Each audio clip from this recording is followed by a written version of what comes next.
Good morning. Last class में अपने glycolysis पढ़ा था कि भाई ग्लाइकोलाइसिस की बात की थी कि भाई ग्लाइकोलाइसिस क्या होता है, कितने एटीपी का फॉर्मेशन होता है। ठीक है, इसमें बात की थी अपन। ठीक है, तो अपन इसमें बात की थी मतलब वो ग्लाइकोलाइसिस के अंदर 4 एटीपी का फॉर्मेशन होता है, 2 एटीपी खर्च हो जाती है। ठीक है, तो और कुल मिलाकर 2 एटीपी का आपको फायदा होता है। 2 NADPH2 का क्या होता है, निर्माण होता है। 2 NADH2 का क्या होता है, निर्माण। NADH2 बोले या इस वजह से बोल सकते हैं NADH+H+, एक ही बात है। तो ये फॉर्मेशन होता है और एक NAD जो होता है वो 3 एटीपी जनरेट करता है। जब आप पढ़ेंगे NAD जो ATS चक्र के अंदर जाएगा तो ये इसके जो इलेक्ट्रॉन है वो एटीपी का फॉर्मेशन करते हैं। ठीक है, तो ये कितने एटीपी के बराबर होता है आपके, एक NADH जो होता है, एक NADH2 जो होता है वो आपके ATS के अंदर 3 एटीपी के बराबर ऊर्जा जनरेट करता है। तो 6 इससे हो गई और 2 इससे, टोटल आपको ग्लाइकोलाइसिस में 8 एटीपी का फायदा हुआ था। ये अपने बात की थी। और इसमें एक चीज ध्यान से सुने, मैंने आपको कहा था एक वर्ड आता है सबस्ट्रेट, कल बताया था, वापस सुन लीजिए। सबस्ट्रेट स्तरीय फास्फोरिलीकरण।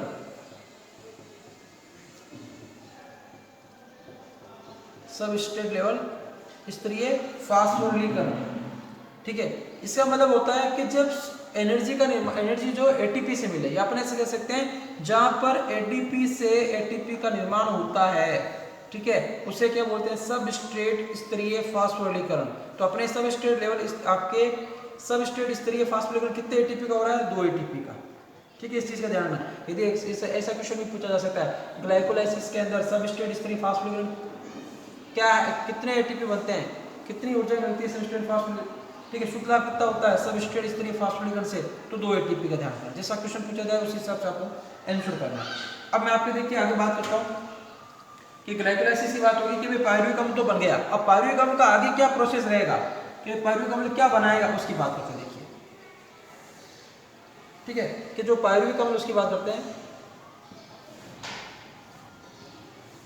पायरुविक अम्ल जिसके कितने नमूने हैं, 2 नमूने। कि भाई पायरुविक अम्ल जो है आपके EMP पथ या ग्लाइकोलाइसिस का क्या है, अंतिम उत्पाद है। और O2 की उपलब्धता और O2 की अनुपस्थिति के आधार पर जो पायरुविक अम्ल है उसमें क्या क्या परिवर्तन आ सकते हैं और क्या क्या चीजें बना सकता है, उसकी बात करेंगे। कि भाई पायरुविक अम्ल जो है, जब पायरुविक अम्ल जो आगे इसको यदि ऑक्सीजन की उपस्थिति हो जाती है, ऑक्सीजन मिल जाती है, तो क्या होगा कि भाई ऑक्सीजन होगी तो ये पायरुविक अम्ल जो है लिंक रिएक्शन की सहायता से क्रेब्स चक्र में चला जाएगा और क्रेब्स चक्र में जाकर अपने क्या बनाएगा, CO2 जनरेट करेगा, साथ में आपके जल जनरेट करेगा और साथ में एनर्जी बनाएगा। पहला स्टेप ये होगा, कब, जब पायरुविक अम्ल जो है ऑक्सीजन की उपस्थिति हो। और मान लीजिए जब पायरुविक अम्ल जो ऑक्सीजन की अनुपस्थिति होती है, ठीक है, जो ऑक्सीजन की अनुपस्थिति होती है तो पायरुविक अम्ल जो है क्या करता है, किण्वन की क्रिया करता है। किण्वन का मतलब होता है फर्मेंटेशन, मतलब किसी चीज का सड़ना। ऑक्सीजन की अनुपस्थिति जो क्रिया होती है तो उसे बोलते हैं किण्वन। तो इससे क्या बनेगा, एल्कोहल बनेगा, C2H5OH एल्कोहल। साथ में क्या होगा, CO2 निकलेगी, साथ में थोड़ी बहुत ऊर्जा भी बनेगी। ये अपन ऐसे कर सकते हैं कि एक तो ये क्रिया हो, या फिर एल्कोहल बनेगा, या फिर क्या बन सकता है, लैक्टिक अम्ल बन सकता है। ठीक है, और ये लैक्टिक अम्ल जो है इसमें भी क्या होगी, साथ में थोड़ी ऊर्जा। अब देखिए कंडीशन क्या है, लैक्टिक अम्ल कब बनता है, जब अपन मांसपेशियां जो अपनी है हार्डवर्क करते हैं, जब उन मांसपेशियों में ऑक्सीजन की कमी हो जाती है तो वहाँ पर लैक्टिक फॉर्मेशन होता है, जैसे क्रैम्प आता है, जैसे अपन बोलते हैं भाइटा, ठीक है ना, नसों में खींचा हुआ जाता है, तो ये लैक्टिक अम्ल बनता है, साथ में ऊर्जा बनती है। और जब किसी चीज को ऑक्सीजन की अनुपस्थिति में क्या होता है, या तो फिर एल्कोहल बनेगा जिसे किण्वन फर्मेंटेशन की क्रिया होगी, किसी चीज का सड़ना का कहलाता है, किण्वन कहलाता है। और मान लीजिए पायरुविक अम्ल ऑक्सीजन कुछ भी क्रिया नहीं करे तो क्या बनेगा, कि भाई अमीनो अम्लों का संश्लेषण होगा। ठीक है, कि भाई अमीनो अम्ल जो है इसका संश्लेषण होगा और अमीनो अम्लों के संश्लेषण की वजह से क्या बनेगा, एलेनिन बनेगा। तो ये 3 कंडीशन होती है, अपन 2 कंडीशन की बात करने वाले हैं मुख्य रूप से। ठीक है, तो अब अपन पढ़ते हैं पायरुविक अम्ल का वायवीय ऑक्सीकरण। कि जब पायरुविक अम्ल है ऑक्सीजन की उपस्थिति में क्या करेगा, क्रेब्स चक्र में जाएगा। तो क्रेब्स चक्र क्या है, क्या प्रोसेस रहता है, उसकी बात करने वाले हैं। ठीक है, तो इसके आगे स्टार्ट करते हैं।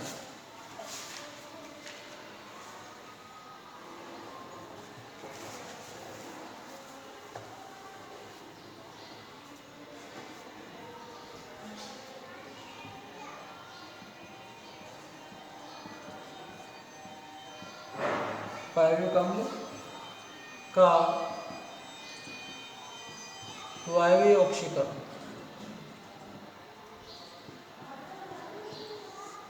कि भाई पायरुविक अम्ल का वायवीय ऑक्सीकरण क्या होता है, देखिए सीधा कि भाई कोशिका द्रव्य में ग्लाइकोलाइसिस से बनने वाले पायरुविक अम्ल क्या होते हैं, माइटोकॉन्ड्रिया में प्रवेश करने पर क्या होते हैं, संश्लेषण का दूसरा चरण प्रारंभ होता है। देखिए कैसे, कोई ये कोशिका मान लीजिए, ठीक है, इसके अंदर ये कोशिका इधर भी है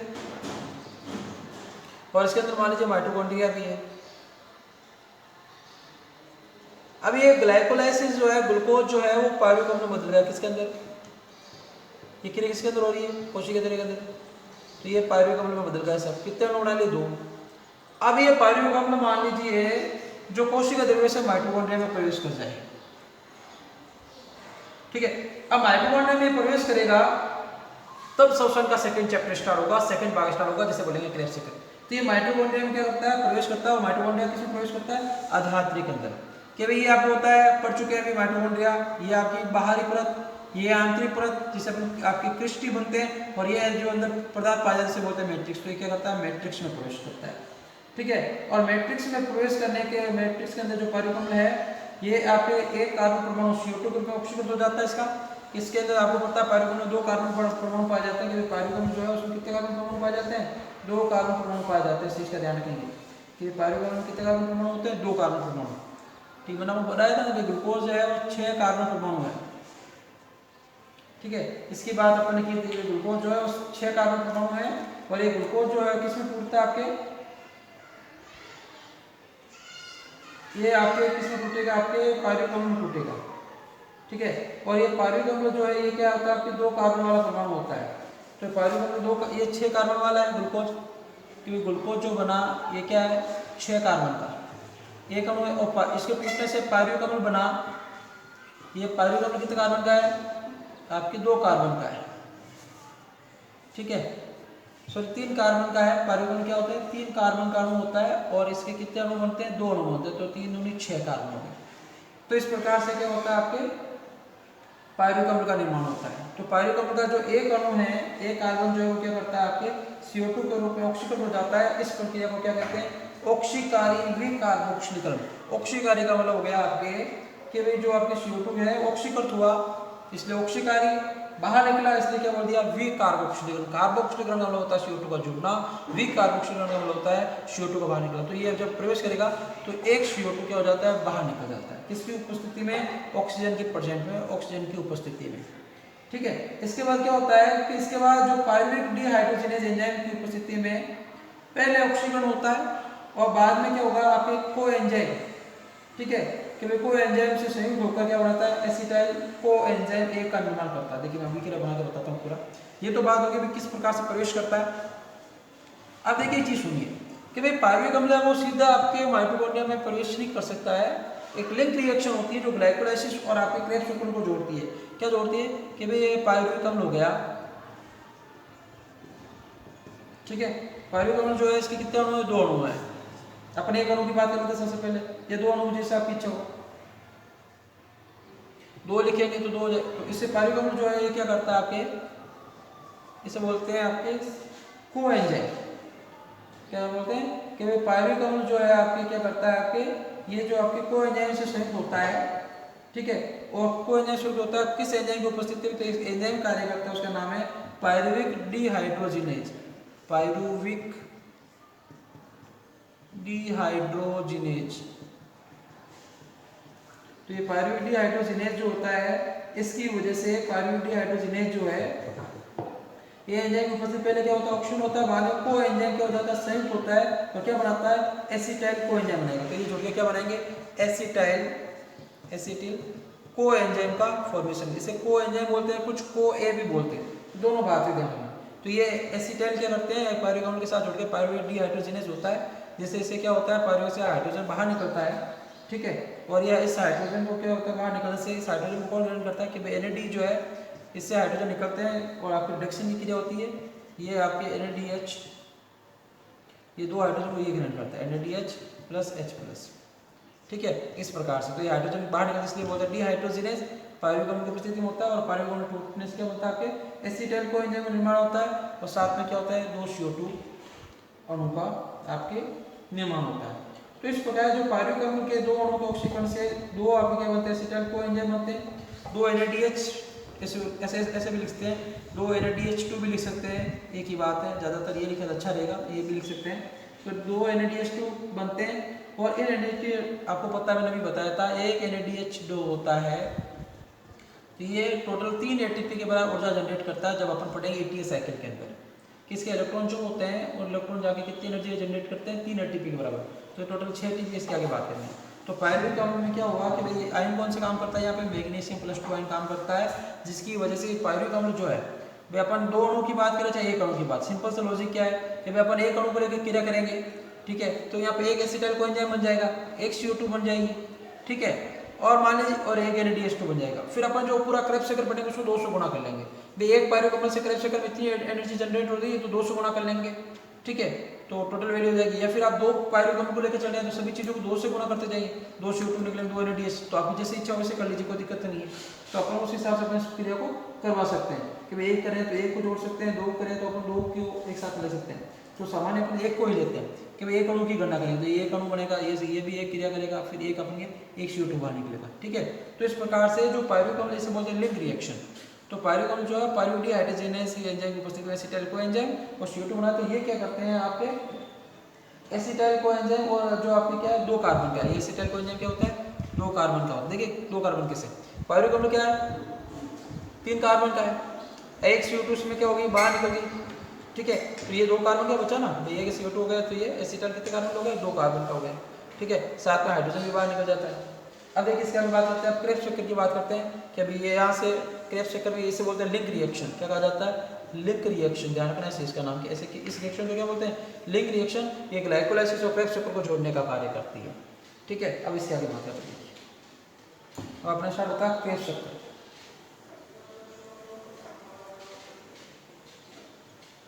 ये भी एग्जाम के हिसाब से थोड़ा बड़ा है लेकिन महत्वपूर्ण है, इसकी बात करेंगे।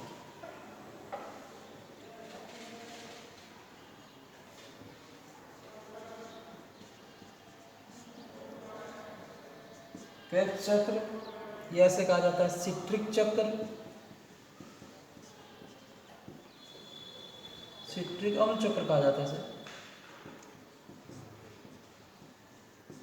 ऐसे कहा जाता है आपके TCA चक्र,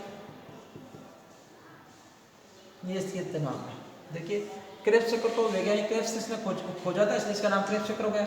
सिट्रिक अम्ल चक्र इसलिए कि इसमें बनने वाला प्रथम इससे उत्पाद क्या बनता है सिट्रिक अम्ल बनता है, इसलिए सिट्रिक अम्ल चक्र हो गया। और सिट्रिक अम्ल के अंदर क्या पाए जाते हैं 3 कार्बोक्सिलिक समूह पाए जाते हैं, कार्बोक्सिलिक समूह जाते हैं ना अब ये वाले, ठीक है, तो 3 पाए जाते हैं, इसलिए बोले ट्राई कार्बोक्सिलिक एसिड है ना, इस चीज का ध्यान रखिए, इसके नाम हो गए। अब देखिए इसकी बात करते हैं खोज के बारे में समझाना कि भाई अब कहाँ होता है, पहली बात तो माइटोकॉन्ड्रिया में होने वाला प्रोसेस है, ध्यान रखना माइटोकॉन्ड्रिया की आधात्री में या माइटोकॉन्ड्रिया लिख सकते हैं होने वाला प्रोसेस है। इसके बारे में सबसे पहले जो वैज्ञानिक थे क्रेब्स ने 1937 में बताया था कि सबसे पहले जो वैज्ञानिक थे एच, पूरा नाम उनका H.A. क्रेब्स ने कब बताया था 1937 के अंदर बताया था इसके बारे में, ठीक है। कहाँ होता है माइटोकॉन्ड्रिया में,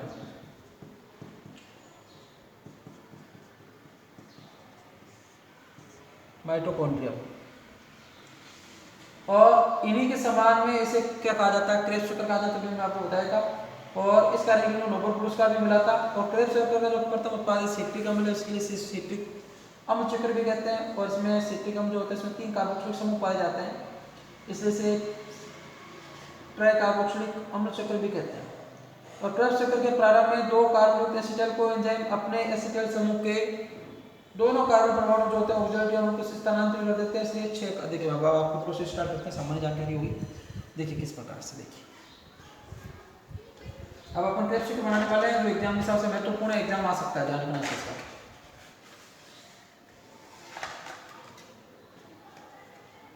देखिए सबसे पहले क्या होता है कि भाई प्रोसेस क्या रहेगा कि भाई पायरुविक अम्ल जो है, ये पायरुविक अम्ल, ठीक है, अभी पढ़ा था रिएक्शन वो लिख सकते हैं या सीधा लिख सकते हैं, मैं आपको वापस लिख देता हूँ कि अपन सीधा ऐसे लिख सकते हैं, लिखने की आवश्यकता अभी पढ़ा दिया था कि पायरुविक अम्ल जो होता है पायरुविक डिहाइड्रोजनेज की उपस्थिति में NADH का निर्माण होता है, H2 बाहर निकलता है, कोएंजाइम जुड़ता है, जैसे एसिटाइल कोएंजाइम का निर्माण होता है, बात हो गई थी। तो थोड़ा सा बना लेते हैं, कोई दिक्कत नहीं वापस, ताकि कोई किताब से पढ़ेंगे तो बहुत सारे आपने ये लिखा है नहीं वैसा डाउट कुछ नहीं रहेगा।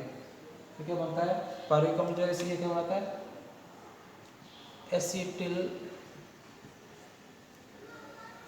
कोएंजाइम A, ठीक है। और ये कितने कार्बन का है 2 कार्बन का।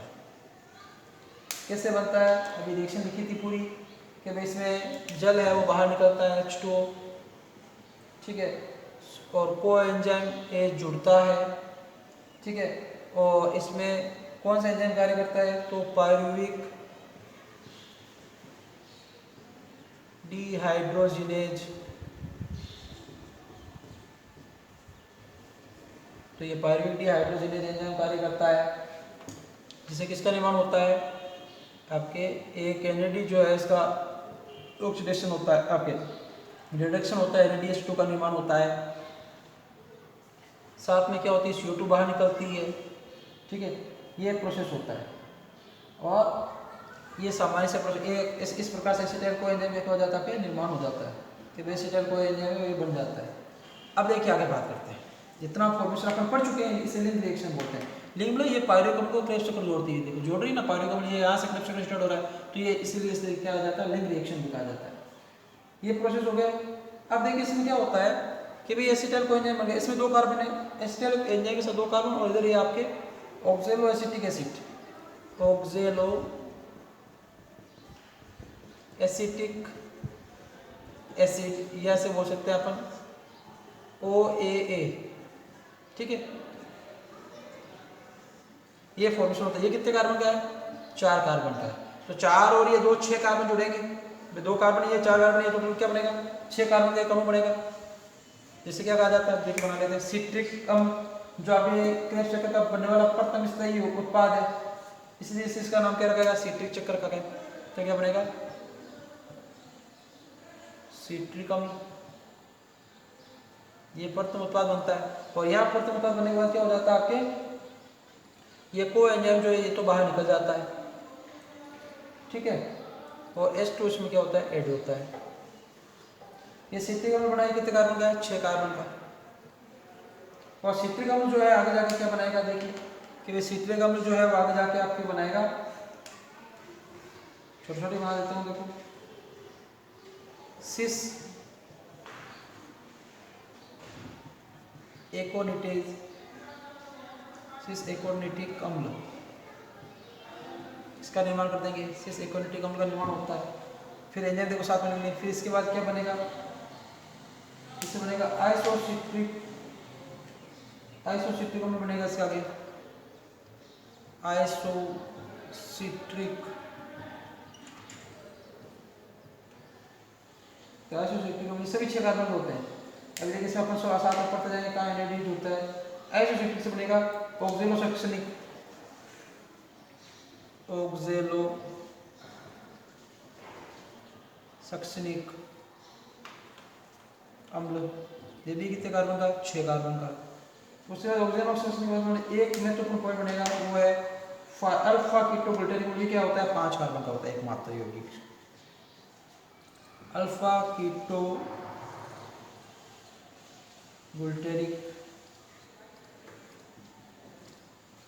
अम्ल। ये कितने कार्बन होता है, 5 कार्बन का, ध्यान रखना इस चीज का। बाकी सभी 6 कार्बन के। और अल्फा कीटोग्लूटारिक के आगे देखिए पहले एक बार ये बना लेते हैं बाउंड्री, फिर इसमें अपन कहाँ का NADH का फॉर्मेशन होता है उसकी बात करेंगे। ठीक है, तो ये आपके क्या होगा, ये छोटा सा बना इसको, या फिर यह बनेगा आपके सक्सिनियल को एंजाइम ए बनता है। ठीक है, इसका फॉर्मेशन होता है, ये कितना कार्बन का, 4 कार्बन का। अब बाकी उत्पाद जो बनेंगे वो सब 4 कार्बन के बनेंगे। इससे आपके ये आगे जाके क्या बना लेता है, आपके सक्सेनिक अम्ल बाहर बना लेता है, सक्सेनिक अम्ल, ये सक्सेनिक अम्ल बन जाता है। ये भी कितने कार्बन का, 4 कार्बन का। और सक्सेनिक अम्ल आगे जाके बना लेता है, फ्यूमेरिक बना लेता है। क्या बना लेगा, फ्यूमेरिक बना लेगा आपके। तो फ्यूमेरिक से क्या बन जाएगा, मेलिक, फ्यूमेरिक अम्ल बनाता है, 4 कार्बन का। और फ्यूमेरिक से आगे आके क्या बनेगा, आगे जाके मेलिक अम्ल बनेगा।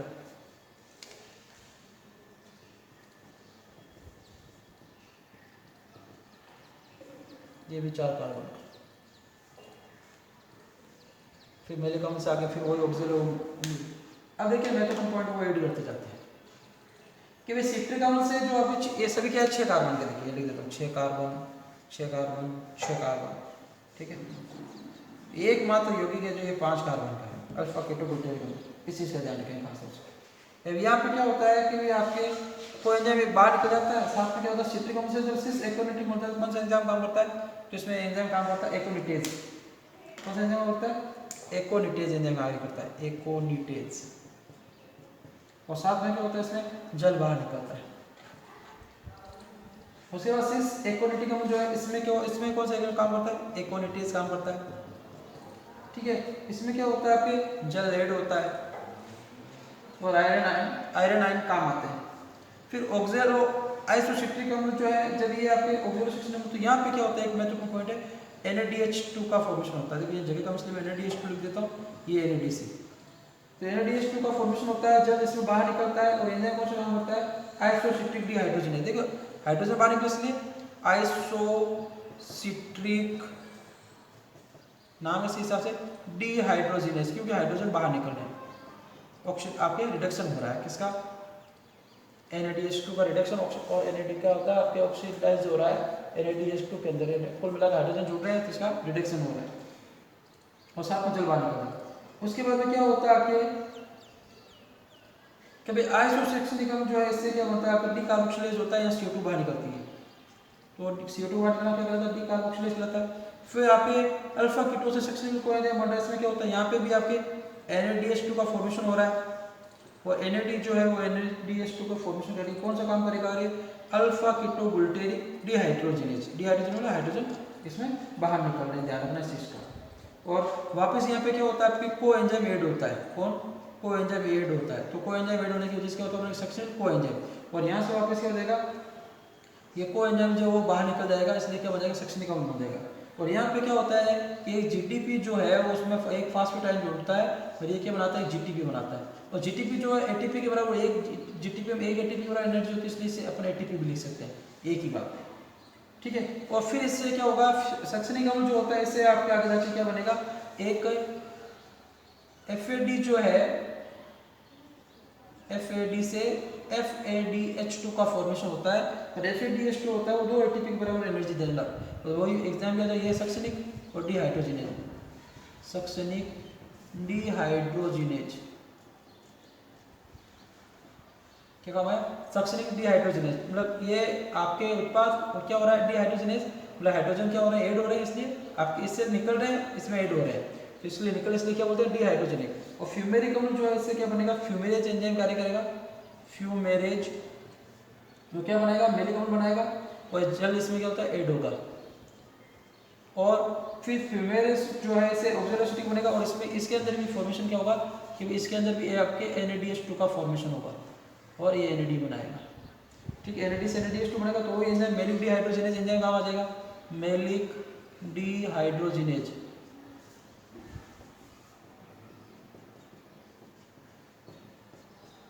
ये मेलिक डिहाइड्रोजनेज काम हो गया, साथ में इसमें होगा जल बाहर निकल जाएगा, ठीक है। और फिर ये आपको ऑक्सैलोसिटिक से फिर ये प्रोसेस चलता रहेगा। अब देखिए समझते हैं काम की बात क्या है, कितनी एनर्जी बनती है क्या उसकी बात करते हैं, वो सबसे महत्वपूर्ण। टोटल इसमें ATP देखिए कितनी बन गई यहाँ पर 20% है, देखिए कितना NADH है, एक यहाँ पर बन रहा है, एक यहाँ पर बन रहा है 2, एक यहाँ पर बन रहा है 3, और एक NAD बन रहा है आपके यहाँ पे 4 NAD बन रहे हैं। कितने NAD बन रहे हैं तो मैं यहाँ थोड़ा सा अलग से रिप्रेजेंट करता हूँ, देखिए कितने NAD बन रहे हैं अलग से बनाते हैं फिर इसकी बात करते हैं। तो NADH जो है कितने आपके NADH कितने बन रहे हैं, NADH2 कहूँ या मैं से कहूँ उसको NADH+H कितने बन रहे हैं 4 बन रहे हैं, और इसके अलावा एक GTP बन रहा है, तो एक GTP जो है वो एक ATP के बराबर ही होता है, कितना बन रहा है ये 1 बन रहा है, ये 4 बन रहे हैं। इसके अलावा आपके FAD कितने बन रहे हैं, FADH2 कितने बन रहे हैं 2 बन रहे हैं, देखिए।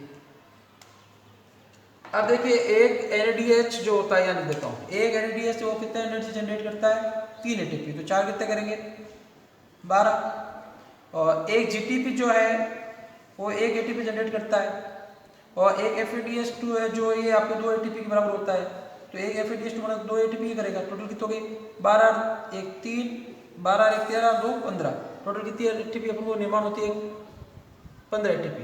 कब जब एक पायरुवेट अम्ल का अणु आए, क्या अपने कितना अणु लिया इसका 1 अणु लिया, और आपको पता पायरुवेट अम्ल के कितने अणु फॉर्मेशन होते हैं 2 अणु होते हैं, तो ये 2 बार चक्कर चलेगा तो 15 गुणा 2 कितने हो जाएंगे टोटल 30, और 8 एटीपी का फॉर्मेशन कब होता है ग्लाइकोलाइसिस में। तो 30 और 8 कितने हो गए 38। तो एक ग्लूकोज अणु के पूर्ण ऑक्सीकरण से कितनी एनर्जी मिलती है आपको 38 एटीपी का निर्माण होती है, केवल 38 एटीपी बनेगी। एक ग्लूकोज के पूर्ण ऑक्सीकरण से 38 एटीपी का फॉर्मेशन होता है। तो ये चीज सिंपल सी बात हो गई, क्लियर हो गई। अब देखिए आपको इसमें भी अभिक्रिया कैसे लिखनी है, एग्जाम में वही बड़ा क्वेश्चन आता है क्रेब्स चक्र को आरेख बनाइए, तब तो ये आरेख बनाना है, ठीक है। अब देखिए अपन कितने CO2 कहाँ मिली है वो चीज सुने। देखिए अपन ने पढ़ा कि भाई एक पायरुवेट में कितने कार्बन होते हैं 3 कार्बन होते हैं। देखो कितने CO2 कहाँ बाहर आपके उपयोग आ रहे हैं। देखिए एक CO2 तो यहाँ पे और एक आपके CO2 जो फॉर्मेशन है आपके एक यहाँ पे आपके काम आ रहा है CO2 का उपयोग, एक CO2 यहाँ पे उपयोग हो गया, एक यहाँ पे हो गया 2 और एक CO2 आपके टोटल देखिए CO2 का रिफॉर्मेशन आपके कितना हो जाता है।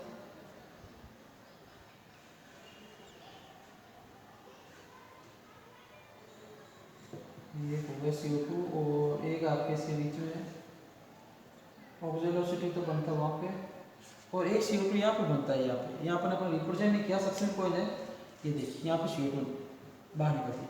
तो 3 कार्बन होता है, तीनों कार्बनों का यूज होगा। देखिए एक CO2 यहाँ पे, एक कार्बन, दूसरा कार्बन और ये तीसरा कार्बन, तो 3 कार्बन का पूरा यूज होता है, ठीक है। तो एक अणु का अपने आपके पूरा पढ़ा है कि एक कार्बन जो है एक पायरुवेट में से कितनी एनर्जी जनरेट होती है, क्या प्रोसेस होता है, इसकी बात नहीं। सबसे ज्यादा महत्वपूर्ण ध्यान रखना, देखिए 6 कार्बन वाले वो उत्पाद है, ठीक है, 4 कार्बन वाले इधर उत्पाद है, लेकिन एक यौगिक ऐसा जो 5 कार्बन है, कौन सा अल्फा कीटोग्लूटामिक अम्ल, पूछा जाता है क्रेब्स चक्र के अंदर ऐसा कौन सा यौगिक जो 5 कार्बन वाला होता है, तो अल्फा कीटोग्लूटामिक अम्ल, ठीक है। और इस अभिक्रिया को क्या बोलते हैं लिंक रिएक्शन, क्योंकि ये ग्लाइकोलाइसिस और आपके क्रेब्स चक्र को जोड़ने का कार्य करती है। अब देखिए एग्जाम में आपको बड़ा क्वेश्चन आए आरेख पूछे तो ये आरेख हो जाएगा, बड़ा क्वेश्चन पूछे तो फिर अभिक्रिया कहां से स्टार्ट करनी है, यहाँ से स्टार्ट करनी है। सेम वही कि भाई सिट्रिक अम्ल जो ग्लाइकोलाइसिस सिट्रिक अम्ल जो है क्या बनाएगा सिस एक्टिनिक अम्ल, तो लिखेंगे परिभाषा क्या लिखेंगे कि भाई आपके सिट्रिक अम्ल जो है आपके एक्टिनिक एंजाइम की उपस्थिति में सिस एक्टिनिक अम्ल का निर्माण करता है। ये 6 कार्बन का, ये 6 कार्बन का निर्माण करता है। और साथ में क्या हो जाता है आपके भाई सिट्रिक अम्ल जो है सिट्रिक, देखिए सबसे पहले सिट्रिक अम्ल का फॉर्मेशन लिखना है, सिट्रिक अम्ल का निर्माण। तो सिट्रिक अम्ल का निर्माण कैसे होता है कि भाई आपके एसिटाइल कोएंजाइम और ऑक्सिडेसिटी एसिड मिलकर क्या बनाते हैं सिट्रिक अम्ल बनाते हैं, साथ में कोएंजाइम क्या हो जाता है बाहर निकल जाता है, ये कोएंजाइम बाहर निकलता है प्लस ये कोएंजाइम बाहर निकलता है। फिर दूसरे भी क्या लिखेंगे सिस एक्टिनिक अम्ल का निर्माण, तो कैसे लिखेंगे कि सिट्रिक अम्ल जो होता है वो एक्टिनिक एंजाइम की उपस्थिति में जब इसमें बाहर निकलता है आपके और सिस एक्टिनिक अम्ल बनाते हैं। फिर वही प्रोसेस कि किसका आइसोसिट्रिक अम्ल का निर्माण, तो कैसे लिखेंगे सिस एक्टिनिक अम्ल जो है वो आपके एक्टिनिक एंजाइम के साथ में जल्द में जुड़ता है और उत्पाद क्या होता है आइसोसिट्रिक अम्ल बनता है। फिर आएगा आपके ऑक्सैलोसक्सेनिक अम्ल का निर्माण। तो पूरी इस प्रकार से अभिक्रिया आप यहाँ तक कंप्लीट कर लेंगे। तो ये पूरी अभिक्रिया टोटल आपकी 10 अभिक्रिया बनेगी और एग्जाम में पूछा भी जाता है कि 10 अभिक्रिया कैसे बनी, ठीक है। आप देखो कभी कभी 36 एटीपी का भी पढ़ते हैं कि अभी मैंने आपको बताया कि 38 एटीपी का फॉर्मेशन हो कैसे कि भाई 15 एटीपी यहाँ हो गए तो ये एक चक्कर का है तो 2 से गुणा करेंगे, क्योंकि 2 पायरुवेट का निर्माण होता है, एक पायरुवेट से 15 मिलेंगे, 2 पायरुवेट से कितनी मिलेगी 30, इसकी बात होगी। फिर अपन बात है ग्लाइकोलाइसिस 8 बनते हैं टोटल, तो कितने हो गए 38 एटीपी। अपन ने उसमें पढ़ा था कि फॉर्मेशन जो है आपके उसमें अपने अभिक्रिया पढ़ी थी कि 2 एटीपी जो है सब स्टेट फास्फोरिलेशन फायदा होता है टोटल, तो 2 एटीपी उसमें जोड़ेंगे, ठीक है, तो ये टोटल 36 एटीपी हो जाएंगे। तो ये आपके क्रेब्स चक्र कंप्लीट होता है। अभिक्रिया पूरा वर्णन कैसे लिखना मैं आपको बता दिया, यहाँ से स्टार्ट करना है। सबसे पहले सिट्रिक अम्ल का निर्माण, तो oxaloacetic acid plus acetyl coenzyme मिलकर सिट्रिक अम्ल बनाते हैं, साथ में कोएंजाइम बाहर निकले तो प्लस कोएंजाइम इधर आ जाएगा। फिर इसका निर्माण तो सिट्रिक अम्ल एक्टिनिक एंजाइम की उपस्थिति में सिस एक्टिनिक अम्ल बनाएंगे। इस प्रकार से आप पूरा प्रोसेस करके सभी अभिक्रिया को लिख सकते हैं। तो आज के लिए इतना ही, बाकी पढ़ेंगे नेक्स्ट क्लास में। धन्यवाद।